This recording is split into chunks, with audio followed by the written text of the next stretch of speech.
Everyone, आज हम पढ़ने वाले हैं सूडो फर्स्ट ऑर्डर रिएक्शंस।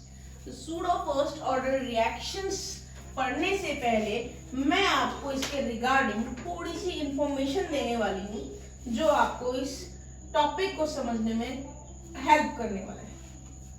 तो मैं आपको बता दूं, कुछ ऐसी केमिकल रिएक्शंस होती हैं जो अगर एक्सपेरिमेंटली उनके ऑर्डर को डिटेक्ट किया जाए ना तो वो अलग होता है, जो कि हम खुद एक्सपेक्ट करते हैं।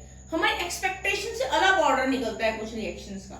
ऐसा क्यों? क्योंकि ये ऐसी रिएक्शंस हैं जिसमें एक रिएक्टेंट को, जनरली पानी को, वाटर को इतना ज्यादा एक्सेस में ले लिया जाता है कि उसकी कंसंट्रेशन का हार्डली कोई इफेक्ट पड़ता है रिएक्शन पे। तो इस तरह का रिएक्टेंट कंट्रीब्यूट ही नहीं करता ऑर्डर ऑफ द रिएक्शन के लिए। इसीलिए ये केमिकल रिएक्शन हायर ऑर्डर की लगती है पर होती लोअर ऑर्डर की है। तो इसीलिए ऐसी केमिकल रिएक्शंस को हम सूडो केमिकल रिएक्शंस बोलते हैं, क्योंकि सूडो फर्स्ट ऑर्डर रिएक्शन ज्यादा कॉमन होती है केमिकल काइनेटिक्स में। इसीलिए मैं आपको टॉपिक पढ़ाने वाली हूं pseudo first order reaction. So these are the reactions which appear to be second order, but actually they are first order reaction.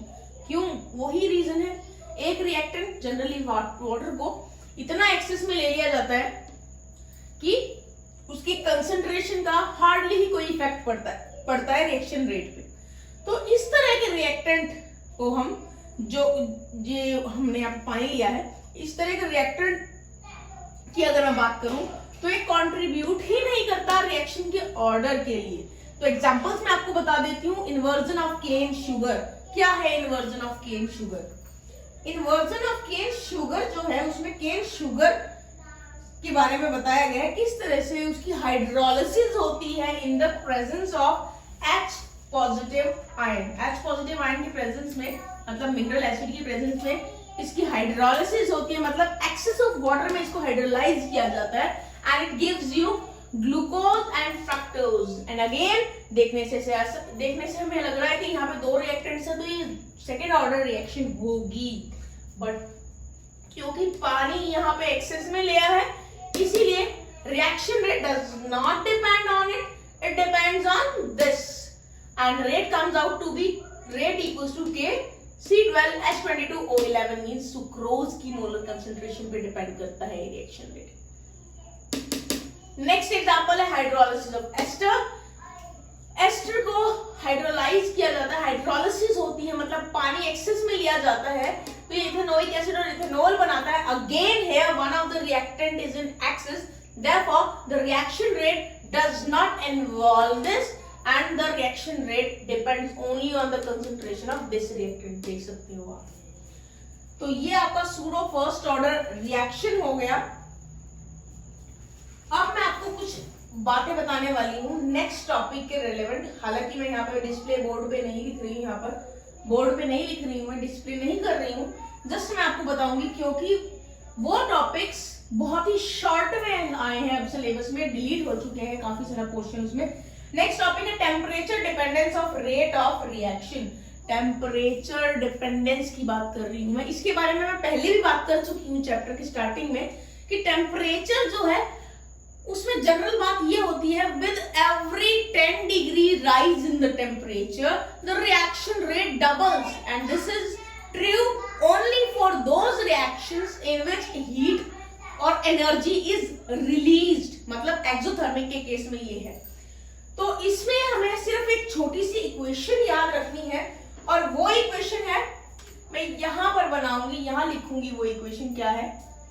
वो इक्वेशन है K is equal to AE minus EA upon RT।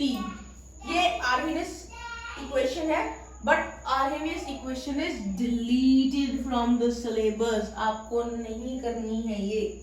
उसके बाद आपके chapter में activation energy से related है graph, वो भी नहीं करना है, that is also deleted from the syllabus. फिर उसके बाद आपका जो टॉपिक है वो है कोलिजन थ्योरी का, वो भी डिलीटेड है सिलेबस में से।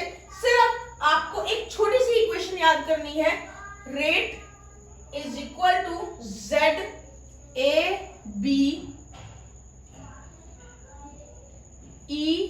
Minus E A upon R T. ये इक्वेशन आपको याद करनी है, जिसमें ZAV ये क्या रिप्रेजेंट करता है? ये रिप्रेजेंट करता है कोलिजन फ्रीक्वेंसी, रिएक्टेंट्स की कोलिजन फ्रीक्वेंसी रिप्रेजेंट करता है। फिर उसके बाद ये है ई एक्सपोनेंशियल के लिए इसको यूज किया जाता है एक्सपोनेंशियल फॉर्म बनाने के लिए। यहां पर E a this one is the activation energy and R is the gas constant and T is the temperature। ये बस यही इक्वेशन आपको याद करनी है, इसकी मैथमेटिकल डेरिवेशन वगैरह कुछ भी नहीं करनी है, सब कुछ सिलेबस से डिलीट हो गया है। इसके बाद आप देखोगे कई एक और इक्वेशन है जिसमें ये रेट इस तरह से लिखा हुआ है, rate is equal to P Z A B E minus E A upon R T. तो यहां पे जो P है, एक और फैक्टर है जो आपको बताएगा इफेक्टिव कोलिजन्स के बारे में। इफेक्टिव कोलिजन्स आपको ये बताएगा।